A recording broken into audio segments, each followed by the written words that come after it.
Bon, bien fait, très bien fait, très bien fait. Oui. Actes des Apôtres, chapitre 19, à partir du verset 1 jusqu'à 20. Oui, c'est bon. Ouvre ta Bible, tu suis.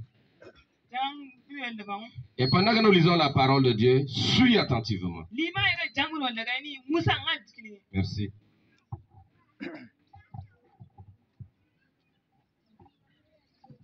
Acte le chapitre 19, du verset 1 au verset 20. Si tout le monde a la page, nous lisons la parole de Dieu. Amen. Amen. Pendant qu'Apollos était à Corinthe, Paul, après avoir parcouru les hautes provinces de l'Asie, arriva à Éphèse. Et a rencontré quelques disciples, il leur dit: avez-vous reçu le Saint-Esprit quand vous avez cru? Ils lui répondirent: nous n'avons même pas entendu dire qu'il y a un Saint-Esprit. Il dit: de quel baptême avez-vous donc été baptisés? Et ils répondirent: du baptême de Jean. Alors Paul dit: Jean a baptisé du baptême de repentance, disant au peuple de croire en celui qui venait après lui, c'est-à-dire en Jésus. Sur ces paroles, ils furent baptisés au nom du Seigneur Jésus. Lorsque Paul leur eut imposé les mains, le Saint-Esprit vint sur eux et ils parlaient en langue et prophétisaient. Ils étaient en tous environ 12 hommes. Ensuite, Paul entra dans la synagogue où il parla librement. Pendant 3 mois, il discourut sur les choses qui concernaient le royaume de Dieu, s'efforçant de persuader ceux qui l'écoutaient. Mais comme quelques-uns restaient endurcis et incrédules, décriant devant la multitude la voix du Seigneur, il se retira d'eux, sépara les disciples et enseignant chaque jour dans l'école d'un nommé Tyrannus. Cela dura 2 ans, de sorte que tous ceux qui habitaient l'Asie, juifs et grecs, entendirent la parole du Seigneur. Et Dieu faisait des miracles extraordinaires par les mains de Paul, au point qu'on appliquait sur les malades les linges ou des mouchoirs qui avaient touché son corps, et les malades les quittaient. Les maladies les quittaient, et les esprits malins sortaient. Quelques exorcistes juifs ambulants essayèrent d'invoquer sur ceux qui avaient des esprits malins le nom du Seigneur Jésus en disant: je vous conjure par Jésus que Paul prêche. Ceux qui faisaient cela étaient 7 fils de Sheva, juifs, l'un des principaux sacrificateurs. L'esprit malin leur répondit: je connais Paul, je connais Jésus, et je sais qui est Paul. Mais vous, qui êtes-vous?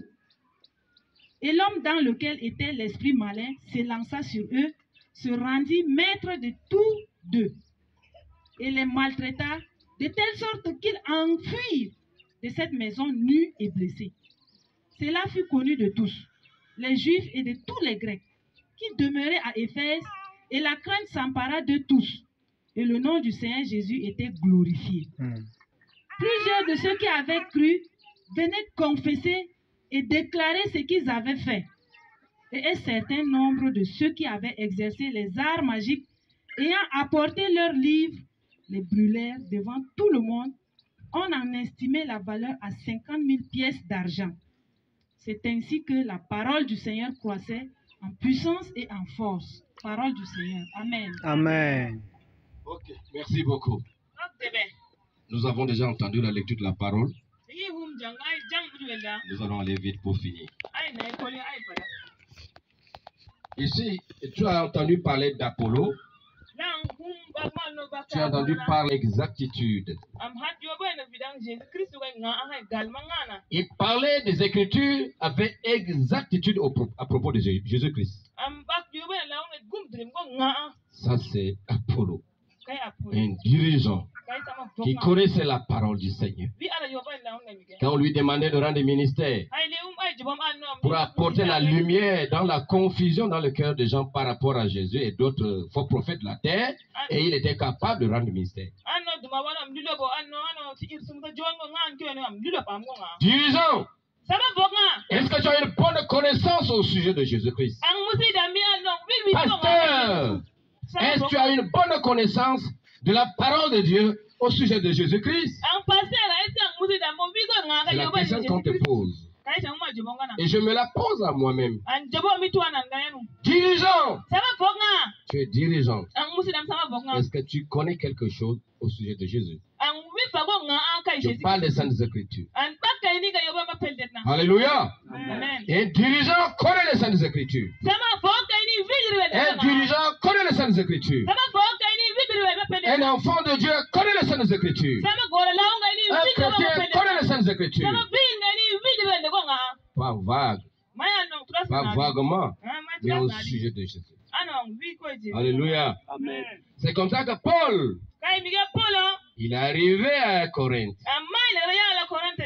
Il a trouvé le serviteur de Dieu Apollo, qui rendait ministère aussi. Lui, Paul, il s'en va à Éphèse. Il vient à Éphèse. Qui est l'apôtre Paul? L'apôtre Paul, c'est un juif de la tribu de Benjamin, un grand pharisien qui avait été formé au pied de Gamaliel, le docteur de la loi juive. Un grand pharisien. Et plus tard, il est devenu apôtre. Apôtre de gentil. Gentil. Est-ce que tu comprends ça? Si tu ne comprends pas, tu dis, je ne comprends pas, on ne t'attend pas. C'est pour ça que j'ai répété, je sais que tu ne comprends pas. Et tu as traduit en bas, tu as dit quoi? Tu as dit que gentil, c'est quoi? Des gentils. Non, il n'est pas seulement l'apôtre des païens. Il est l'apôtre des juifs aussi. Oui. Quand tu dis païen seulement, tu as diminué la mission de Paul. Non seulement il est l'apôtre des païens et des juifs, il est l'apôtre des nations. Alléluia. Amen. Donc Paul était un serviteur de Dieu, apôtre de Jésus-Christ.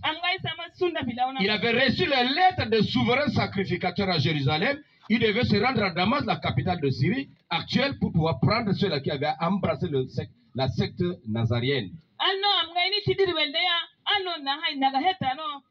Sur le chemin de Damas, le Seigneur l'a rencontré.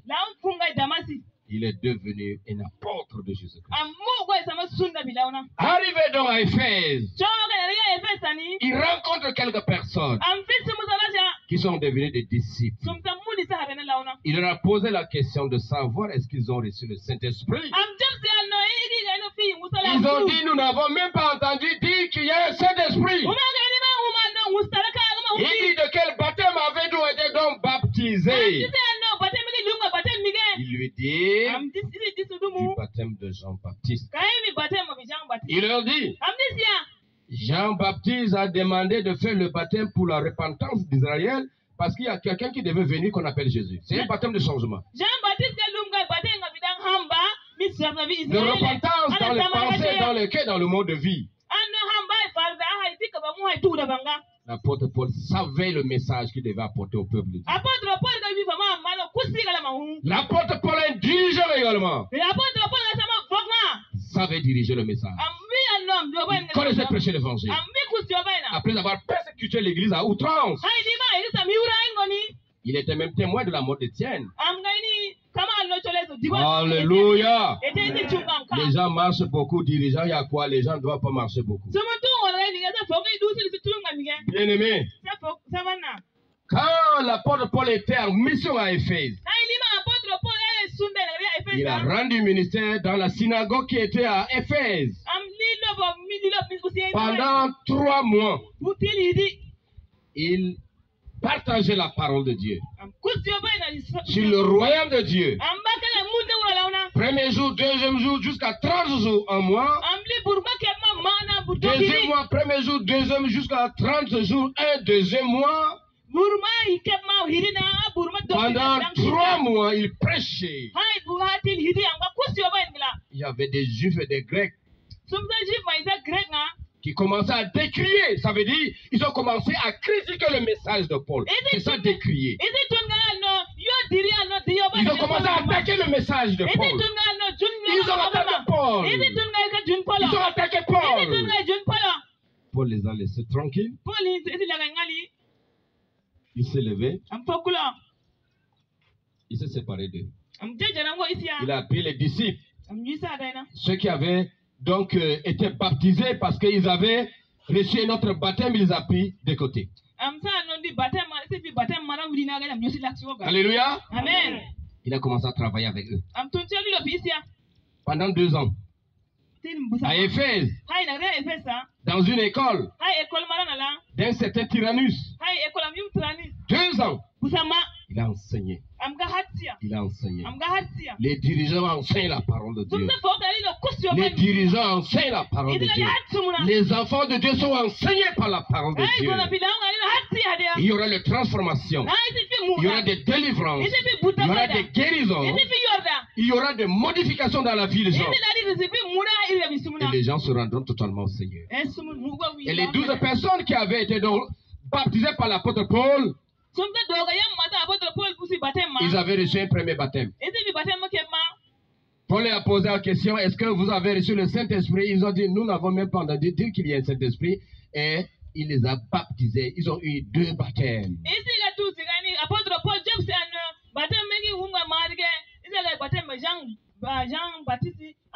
On les a baptisés encore. Ils ont eu 2 baptêmes. Les gens disent qu'il n'y a pas 2, il n'y a pas 3, il y en a beaucoup de baptêmes. Tu peux avoir 5 baptêmes. Si les 5 sont faux, et si c'est qu'un autre va venir qui est vrai, tu prends. Parce qu'on a mis dans la pensée des gens qu'il y a un seul baptême. Même si c'est faux, on dit c'est fini. On t'a souvent dit qu'il n'y a pas 2 baptêmes. Maintenant, tu as entendu la lecture de la parole de Dieu. Et nous sommes rendus compte qu'il y a 2 baptêmes qui s'est passé dans la Bible.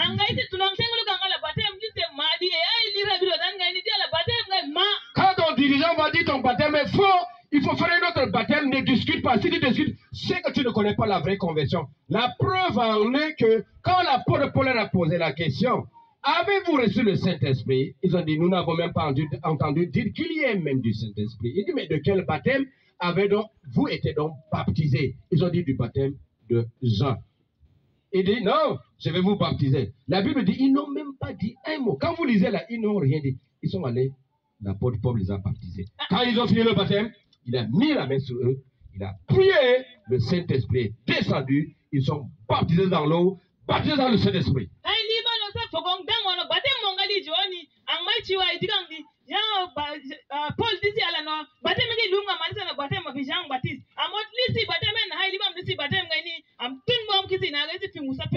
Alléluia. Amen. Mais le thème de notre message c'est quoi? Quand tu crois, tu dois grandir. Quand tu crois, tu dois grandir. Quand tu crois, tu dois grandir. Quand tu crois, quand tu rencontres Jésus, tu dois grandir. Quand tu as reçu Jésus dans le cœur, tu dois grandir. Tu dois grandir. Tu dois grandir. Tu dois grandir.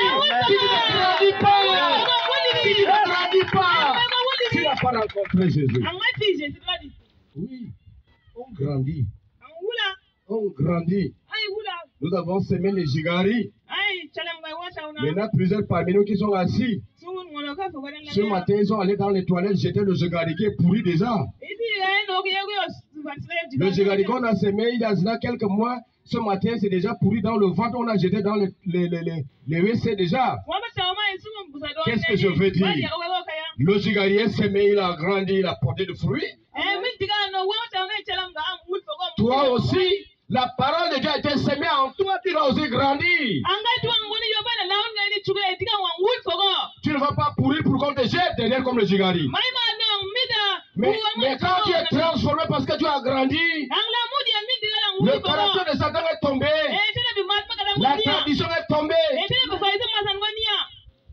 Les liens de l'initiation tombés. Les liens divers brisés. Tu deviens une bénédiction pour nous. Quand nous sommes dans ta présence, on est content. Parce que quand tu parles, tu es un enfant de Dieu délivré, libéré, transformé. Tu es une bénédiction. Quand tu parles, tu es bien-aimé. On est content de toi. Oui, tu as porté de fruits. Alléluia. Amen. Alléluia. Amen. Alléluia. Amen. Quand tu rencontres Jésus, tu dois grandir. Écoutez, quand l'apôtre Paul était à Corinthe, à Éphèse, il a enseigné les Juifs. C'est un Grec. Ils ont commencé à décrier, c'est-à-dire ils ont commencé à critiquer. Il les a laissés. Il s'est séparé d'eux. Il a pris les disciples qu'il venait de baptiser les 12. Il a commencé à travailler avec eux. D'autres Juifs, d'autres Grecs venaient s'ajouter à eux. Pendant 2 ans. On dit, quand l'apôtre Paul priait, le Seigneur intervenait puissamment. Il opérait les miracles. Il opérait les miracles. Il opérait les miracles. Dirigeants, nous ne pouvons pas opérer les miracles si nous ne nous occupons pas de l'œuvre de Dieu. Nous devons nous donner sérieusement et totalement, entièrement à l'œuvre du Seigneur. Et le Seigneur viendra. Le Seigneur viendra avec nous. Le Seigneur viendra avec toi. Le Seigneur viendra avec toi dans ton église, dans ton assemblée de maison, dans ta localité, dans ton village. Il va opérer les miracles. Sinon, il ne va pas opérer. Sinon, il ne va pas opérer. Alors, qu'est-ce qui s'est passé? La jalousie est née. Il y avait quelques enfants de Dieu ambulants, jaloux du ministère de Paul. On les appelle quelques exorcistes juifs ambulants. Ambulant, ça veut dire, vous connaissez les gens qui se promènent avec la cola, ils marchent. Ils sont ambulants, ils viennent d'un endroit, ils quittent un endroit, ils viennent ailleurs, c'est ça non? Ils sont ambulants. Il y a des enfants de Dieu ambulants. S'il y a quelqu'un qui est dans votre quartier qui aime la délivrance, nous sommes là, appelez-nous. Ils sont là pour délivrer, ils viennent de quartier, ils sont ambulants. Jésus n'a jamais fait le travail d'ambulant. Il sort prêcher l'évangile. Le diable vient. Il dit oh non, il le chasse. Les apôtres ont fait le même travail. Il n'y a pas un apôtre qui allait délivrer les gens sans aller prêcher l'évangile. On prêche l'évangile. Quand le diable se plante devant nous, quand le diable se plante devant nous, quand le diable se plante devant moi, au nom de Jésus, je continue ma route. Si le diable n'est pas venu, je vais chercher le diable pour faire quoi? Je m'occupe de mon travail que Dieu m'a donné. Tous les pentecôtistes, oh non, Satan est ici. Sors. Qu'est-ce que Jésus a demandé? Va faire le travail. Si le diable vient, au nom de Jésus, tu reprends ton travail. Acclame pour Jésus. Alléluia. C'est ce que l'apôtre Paul a fait tout à l'heure ici. Les gens ont dit, hey, non, toi là, tu es de Jésus, vous êtes des femmes là, vous êtes de Rose-Crusade. L'apôtre Paul dit, ok, nous sommes des femmes là. Hein. Il s'est levé, il dit, mes enfants, venez. Il les a mis à côté. Il a demandé à Tyrannus, est-ce que tu peux me donner ton école? Je vais enseigner mes enfants là. Tyrannus a dit, non, prends, même si c'est combien de temps? Il dit, bon, 2 ans. Il a mis ses enfants, il a commencé à enseigner. Alléluia. Est-ce qu'il a cherché le problème avec quelqu'un? Il sait que Dieu l'a envoyé pour prêcher l'évangile. Terminé. Amen.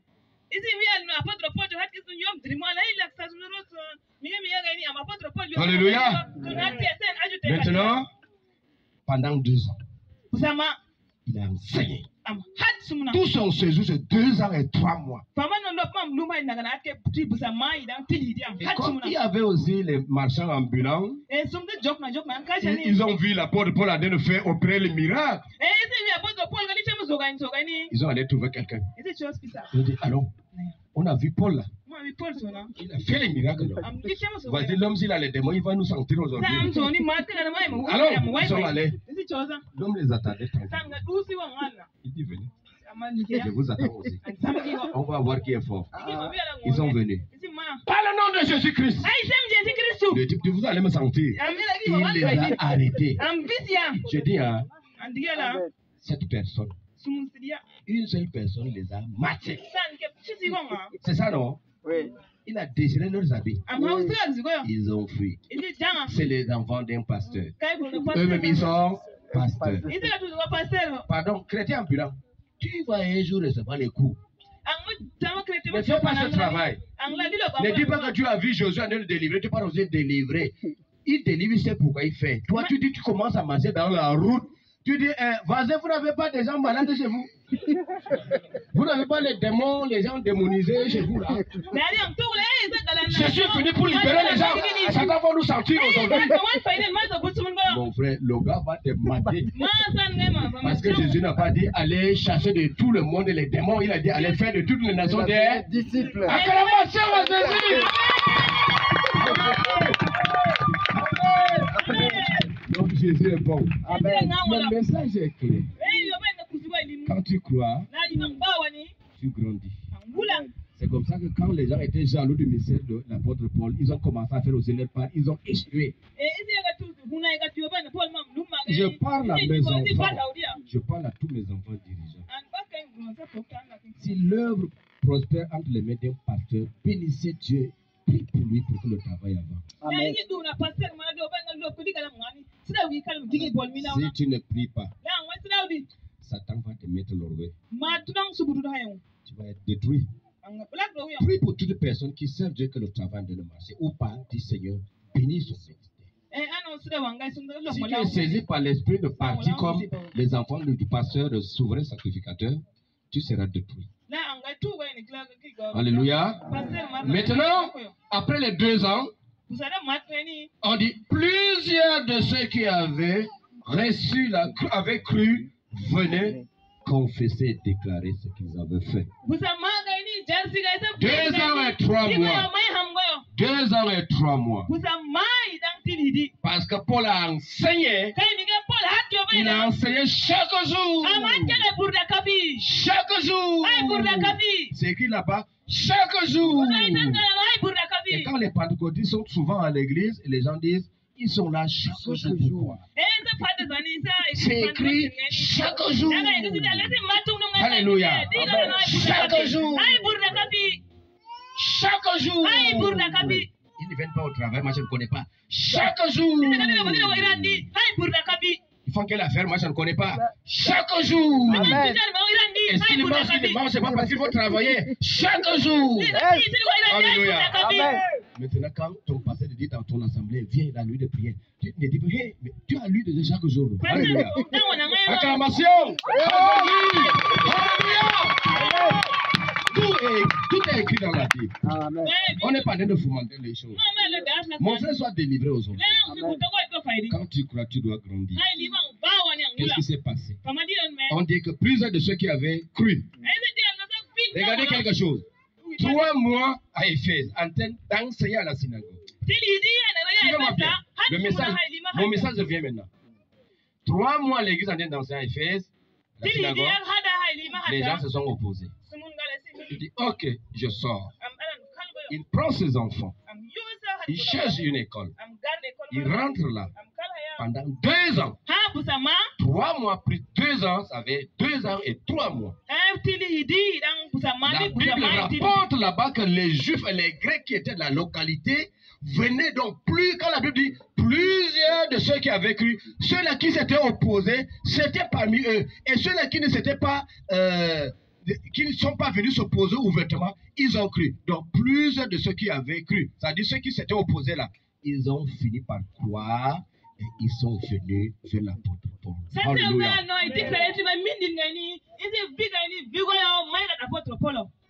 Ils sont venus. L'apôtre Paul leur a dit, confessez vos péchés. Confessez. Déclarez. Confessez. Dites tout ce que vous avez fait. C'est ça, déclarer. Dites tout ce que vous avez fait. Sans rien cacher. Sans rien cacher. Alléluia. La Bible dit vers la fin, c'est ainsi que la parole de Dieu croissait en puissance et en force. Je suis en train de vouloir vous dire, un enfant de Dieu doit grandir en puissance et en force. Un enfant de Dieu grandit en puissance et en force.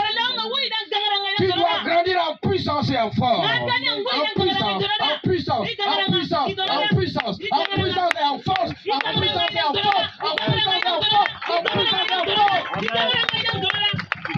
Et aujourd'hui, les chrétiens sont faibles. Faibles.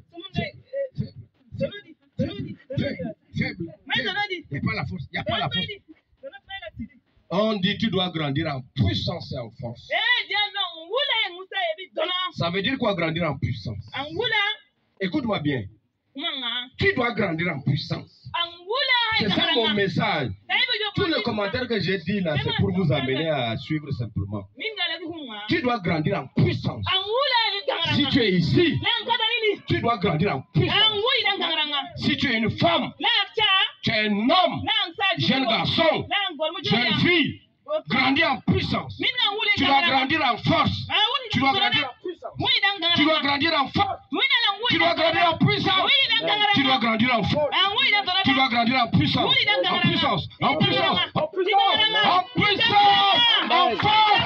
En force. Ça veut dire quoi? Grandir en puissance. Suis-moi bien. Ça veut dire simplement, dès lors que Jésus est rentré dans ton cœur, lève-toi. Prends l'autorité que Jésus t'a donnée. Parce que, mais à tous ceux qui l'ont cru, à ceux qui croient en son nom, elle a donné le pouvoir de devenir enfants de Dieu, lesquels sont nés, non de la volonté de la chair, ni de la volonté de l'homme, mais de la volonté de Dieu. Donc, Jésus nous a donné le pouvoir. Tu dois donc te lever en tant qu'enfant de Dieu parce que tu as reçu le pouvoir. C'est ça la puissance. Quand tu te lèves, tu dis oui, Jésus m'a donné le pouvoir. Jésus devient enfant de Dieu. Tu prends donc l'autorité que Jésus t'a donnée et tu vis cette parole sur le règne de Satan dans ta vie. Quel péché? Au nom de Jésus-Christ. Pourquoi tu es ici? Je suis sauvé. Je suis l'enfant de Dieu. J'ai la puissance. J'ai le pouvoir. Donc si j'ai la puissance, j'ai le pouvoir, j'ai donc l'autorité. Au nom de Jésus, ce péché, tu pars. Je brise tes liens. Je brise ta puissance sur ma vie. Au nom de Jésus-Christ, tu commences à changer. Et on dit, la parole de Dieu commence donc à grandir en puissance. Sinon, la parole de Dieu, elle seule va grandir où? C'est à travers nous. Alléluia. Amen. Bible dialno Jésus Christ an fulgi gangaranga alagi kolgation na gangaranga man fulgi dan ngeni ala sumdo biya sem Jésus Christ na fudi hay gangaranga e gangaranga am ngani am biya no fi gangaranga ma ang dia no ay sem Jésus an fi gangaranga e sulunga ay sem Jésus an fi gangaranga ten no ka fa ya moina ten ka fa fi gangaranga la mo kay me go la nga wuri dan gangaranga. Alléluia. Amen. Je reviens dessus parce que c'est mon message. Amin wona kalamu. Là vous êtes là. S'il y a des péchés chez toi, je voulais te dire, tu es devenu un enfant de Dieu déjà. Tu as la puissance en toi. Lève-toi. Prends l'autorité que Jésus t'a donnée. Parce que tu es son enfant. Et ton nom est écrit au ciel. Tu as la puissance. Commence à parler à ta vie de péché. Voilà, Satan qui te trompe. Attaque l'œuvre de Satan chez toi. Si tu veux prendre un cahier, écris toutes ces choses dans un cahier. Tu prends un péché après un péché. Une malédiction après une malédiction. Des principautés après principautés. Tous les liens de Satan dans ta vie. L'initiation, la tradition, la sorcellerie, l'occultisme, toutes ces choses. Tu te lèves. Tu commences à les traiter. Pour que la parole de Dieu commence à croître chez toi. Oui. Quand les gens te voient, on dit mais Dieu est grand. Notre frère si, notre soeur si. Il n'était pas comme ça. Il n'était pas comme ça. Dieu est grand. Nous voyons comment il est délivré. Il est délivré. Il est libéré. Il est transformé. Il est transformé. Parce que la puissance de la parole de Dieu habite dans lui. Et là, tu seras en train de grandir. Commence, n'est-ce pas, la croissance. Si tu n'es pas en train de grandir, Tu as reçu Jésus. Tu as déjà l'autorité. Toujours tu es dans le péché. Toujours dans le péché. Avant de dormir. Même prière, pardonne-moi pour tel. Le même péché, tu demandes pardon chaque jour avant de dormir sur le même péché. Sur le même péché. Sur le même péché. Les mêmes péchés. Mais tu ne sais pas que tu dois grandir. Tu dois grandir. Alléluia. Tu dois grandir en puissance. C'est-à-dire s'élever, saisir l'autorité que Dieu t'a donnée, le pouvoir que Dieu t'a donné, et tu agis sur le diable qui règne chez toi, Satan qui règne chez toi, le péché qui règne chez toi, les mauvaises habitudes qui sont chez toi, les écarts de langage qui sont chez toi. Tu dois identifier toutes ces choses et tu dois les confesser. Les confesser. Tu dois les briser. Tu dois te libérer. La croissance démarre. Tu ne peux pas grandir si les péchés sont là. C'est des liens des péchés. Alléluia. Frère Daniel, prie pour le premier point et le deuxième, je l'attaque tout à l'heure pour finir. Prie pour que les frères comprennent. C'est ça mon message. Les gens doivent grandir en puissance. Il faut qu'ils sachent grandir en puissance, c'est quoi? C'est ça ce que je voulais que vous sachiez. C'est tout ce que je voulais. Quand tu rentres, tu te lèves, tu commences à prendre l'autorité et gérer Satan qui règne chez toi. Dans tous les domaines de ta vie, tu te libères. Merci. Seigneur, continue à prier au Jésus-Christ. Seigneur, je vous dis merci beaucoup de ce que tu as nous enseigner, Seigneur. Comment grandir en puissance. Seigneur, je prie au Jésus-Christ. Que tu ouvres le cœur de chaque frère ici présent dans ce plan, Seigneur. Nous voulons voir l'impact de la puissance dans le cœur ici présent dans ce plan, Seigneur. Ouvre le cœur, on comprend que nous devons grandir en puissance. Dès que nous te rencontrons comme Seigneur et Sauveur, nous devons tirer à grandir en puissance dans ce plan, Seigneur. Fais-moi comprendre davantage dans ce plan, Seigneur. Nous, c'est vrai, nous avons un tiré à grandir en puissance. Sans cela, nous ne sommes pas plus l'enfant de Dieu dans ce plan. Nous allons continuer à vivre dans le même péché, Seigneur. C'est la seule puissance qui nous donne l'autorité sur le péché. C'est la puissance qui nous donne l'autorité sur le péché dans ce plan, Seigneur. Pour comprendre que nous avons l'autorité, pour renverser tout péché dans nos vies dans ce plan, Seigneur. Fais comprendre chaque fois ici, dans ce plan. Que nous sortons ici avec une chose dans la tête, que la puissance, l'autorité de renverser le péché dans nos vies dans ce plan, Seigneur. Seigneur, merci beaucoup. Écris cela sur les fibres de nos cœurs dans ce plan, Seigneur. Et que cette connaissance laisse un impact dans nos vies dans ce plan, Seigneur. Seigneur, merci beaucoup. Reçois tout l'honneur, Seigneur. On excuse. Amen. Amen. La Bible dit, c'est ainsi que la parole de Dieu croissait en puissance et en force. Je suis en train d'expliquer, grandir la croissance en puissance. Je réponds pour la dernière fois. Tu es ici. Tu dois savoir que tu as reçu Jésus là. Tu dois commencer à grandir en puissance. Je ne suis pas en train de parler de la puissance qui dit au nom de Jésus, l'arbre tombe, tombe. C'est pas ça ce que la Bible dit. Maison tombe. Maison tombe. Je ne suis pas en train de parler de ça. C'est pas aller au marché chercher le fou pour dire tu vas voir est-ce que tu as la puissance de Dieu. La vraie puissance de Dieu là, c'est celle qui te transforme d'abord. Toi-même tu n'es pas transformé, tu vas aller chasser le diable. Alléluia. Prends la puissance que Dieu a mise en nous. Tu es un enfant de Dieu, ton nom est écrit au ciel, tu as le pouvoir, tu as l'autorité. Commence à vivre la parole de Dieu. Tu dis telle chose, ça ne doit pas être dans ma vie. Parce que sur la croix, Jésus est mort pour moi. Jésus est mort avec moi. Son sang a pesé sur la croix. Il est descendu dans le trou. Pendant 3 jours, il est ressuscité. J'étais avec lui. Je suis ressuscité avec lui pour une nouveauté de vie. Quand il allait au ciel, je suis allé avec lui. Tu dois dire non, je suis libre. Je suis libre. Je suis un homme, une femme déjà libre. Pourquoi ce péché est là? Parce que le corps du péché a été détruit sur la croix pour que je ne sois plus esclave du péché au nom de Jésus. Tel péché, écoute-moi, sur la croix, ton corps a été brisé. Jésus l'a brisé. Je suis un homme libre. Tu me trompes que tu es ici. Plus bagage. Il part. C'est ça commencer la croissance. Tu viens de commencer la croissance. Tu vas commencer à grandir avec Dieu. Ton cœur va commencer à aimer la parole de Dieu. Ton cœur va commencer à aimer la prière. Ton cœur va commencer à aimer la lecture de la Bible. Ton cœur va commencer à aimer le jeûne. Ton cœur va commencer à aimer les frères. Tu dis, ouais, le gars s'est changé. La puissance a démarré. Amen. Alléluia. Amen. S'il n'y en a pas ces jours, je ne sais pas comment tu vis.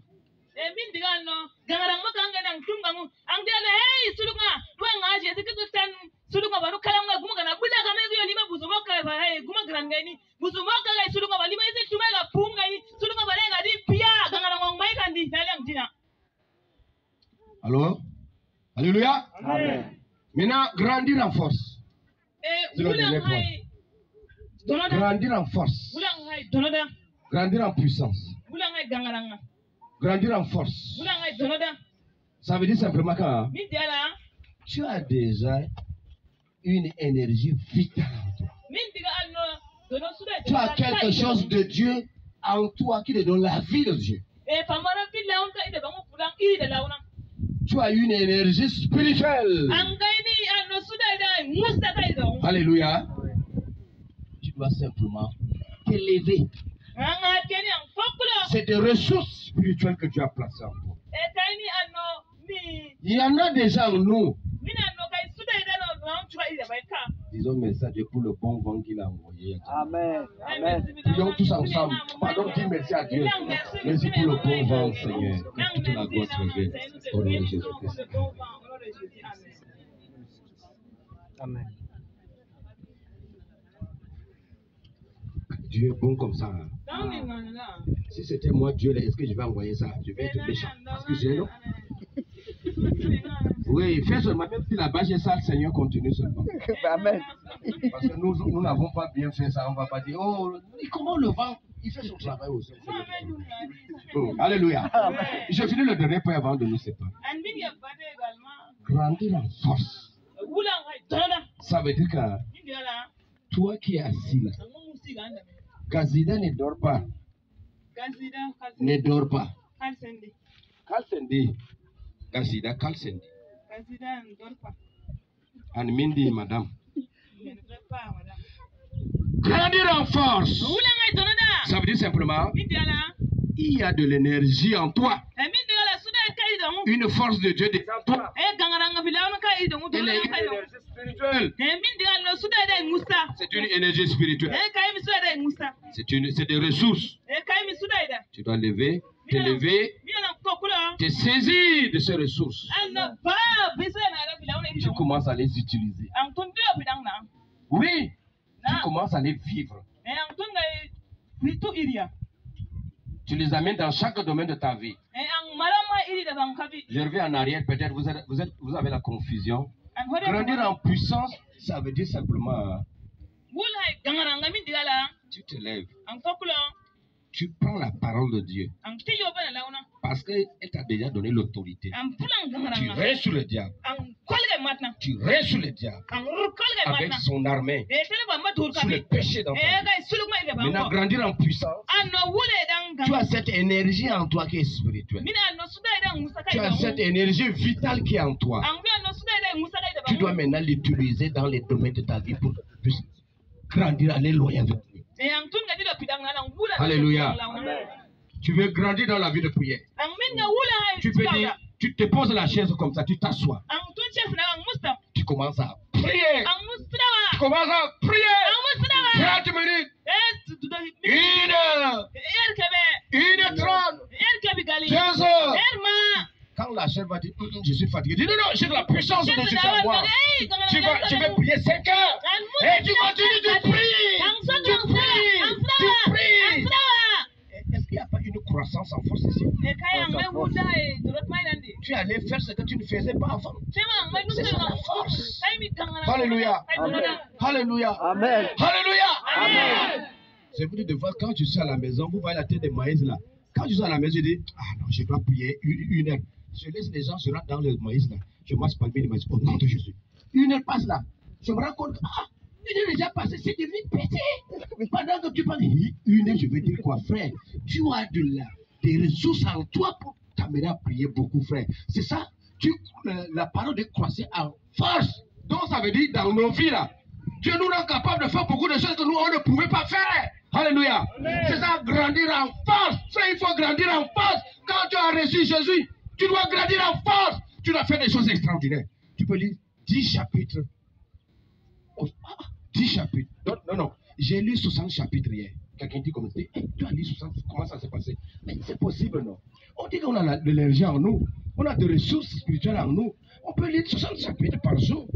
Et le Nouveau Testament, quelqu'un peut le lire en une semaine. Alléluia. Amen. Et nous sommes là assez. Tu ne sais même pas la naissance de Jésus est écrite ou tu ne connais même pas. Et tu n'es pas en train de grandir en puissance. Tu n'es pas en train de grandir en force. Mais tu es quel enfant de Dieu? Vas-y, ma fille.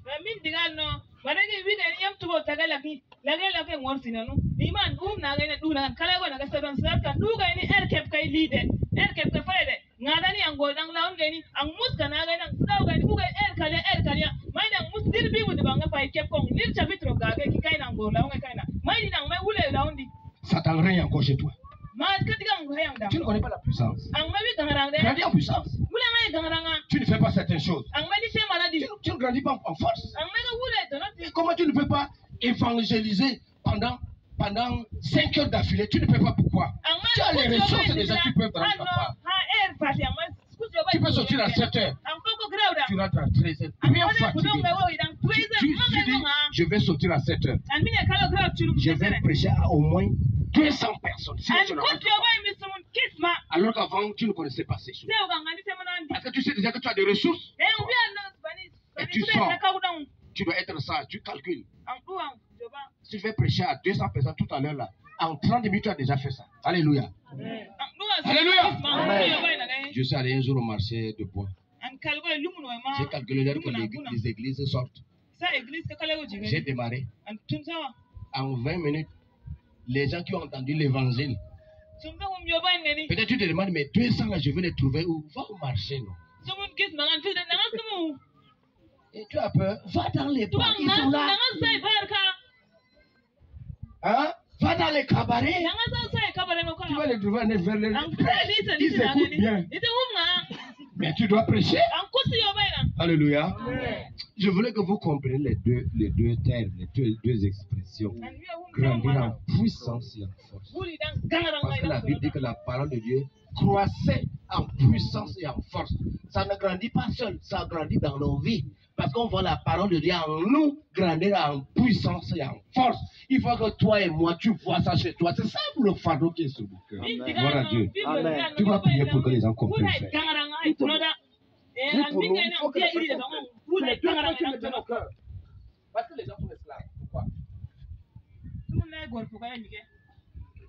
Vis ta parole et la vérité. Elle a franchi tous ceux qui sont liés. Il a guéri toutes les maladies. Vis ta parole et la vérité. Seigneur, ta parole est la vérité. Ta parole est esprit et vie. Ta parole nous